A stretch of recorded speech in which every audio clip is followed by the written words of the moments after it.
They're all here. Good morning, chaps. Good morning, Zoe. Hello. Morning. Is it a contractual requirement that you now have to wear these coats until you are out of the competition? Everywhere.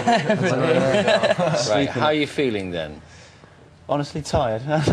Nervous. Yeah. Nervous about Saturday. Yeah. Which is as you should be, really. But otherwise, you're fit and healthy and ready to battle it out in the semi-final. Yeah. So, Zoe, as we go into the semi-final, is it tense behind the scenes?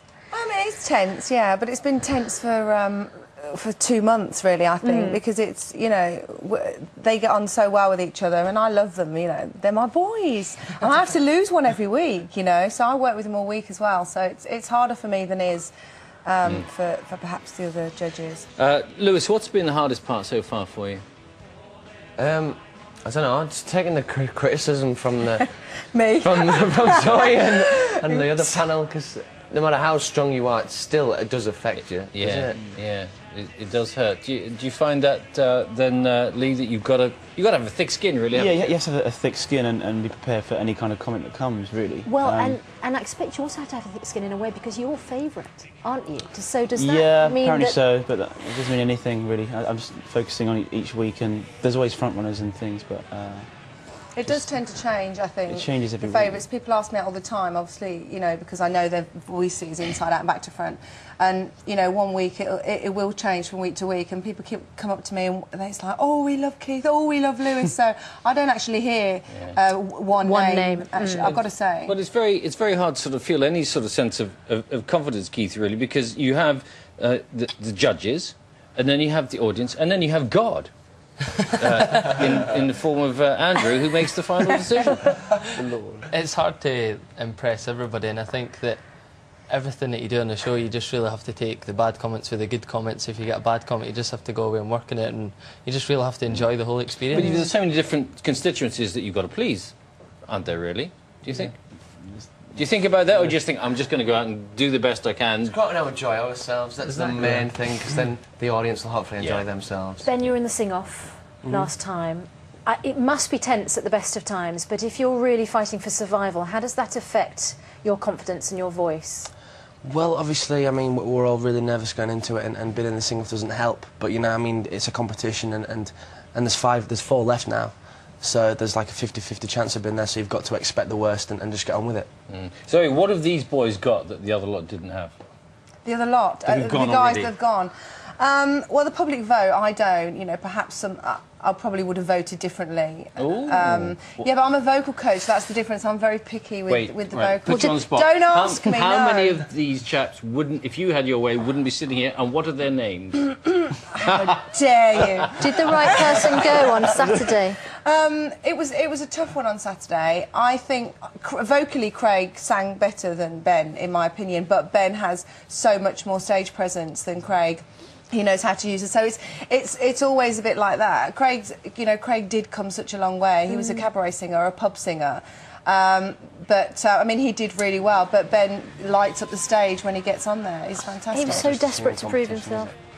What was that, Ben? It's not just a singing competition. No, exactly, exactly. I mean, one of you, Lee, you've got an unfair advantage, haven't you? Unfair? Yeah. Well, not an unfair, but you've got an advantage because you've done so much more professional work. Yeah, well, that's what I was saying in the beginning. I mean, there was thousands of professionals that auditioned as well, and I think that the impression was that it was just an audition for amateurs and hopefuls, but I wasn't the only professional that auditioned, and I'm proud to get this far, and just... Well, let's have a look what happened when the guest star, Josh, I think, chose you to sing with. Yes, that was Let's have a look. The guy I'm going to sing with is Lee. I was just shocked when he said my name. I just feel like a lucky man. You are the guys. You're going to be backing singers, so there is a more than consolation prize. See you Saturday. I've been a fan of Josh Groban since I've ever heard him, and I've got all his albums and everything, and I think it's really a kick in the teeth. I just feel gutted. Backing singers don't get talked about. I don't even know what words to use to describe how I'm feeling right now. On Saturday night, 7 million people are going to remember Josh Groban and Lee Mead. No Josh Groban, Lee Mead and the 4 others. Yeah. I can have a word describe isolated. I think is probably what you were at the time with Josh Groban, and great for you. But did you feel it was wonderful for me? It was a huge honour as well.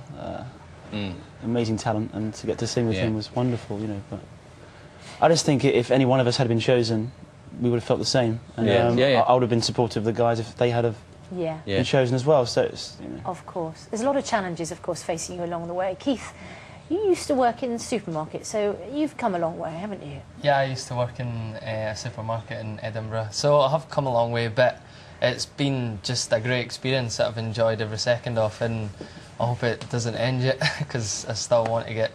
And how are you all coping with the attention? Because I've seen you even around here. I mean, you're just not left alone now, are you? Which I expect didn't happen when you were working in a supermarket.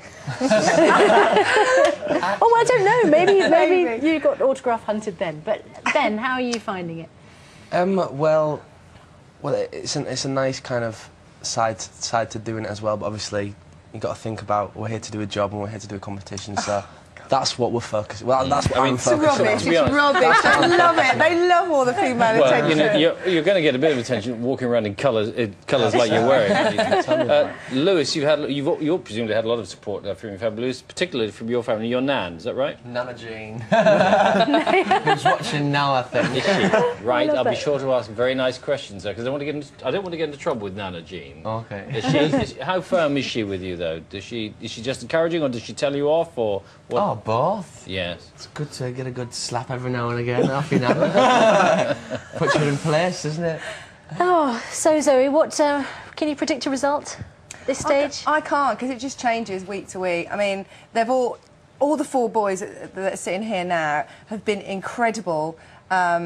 You know, every week, but they've also had their bad weeks, you know. So I think it's quite equal for me, because, you know, sometimes they've been stars, other times they've let themselves down. So it's a stress on a Saturday night. You have no idea. And these guys work so hard all week. They're exhausted. And the pressure is really hard. So, you know, it's just about being brave. We look forward to seeing how the pressure affects you all tomorrow night. Good luck, boys. Thank you.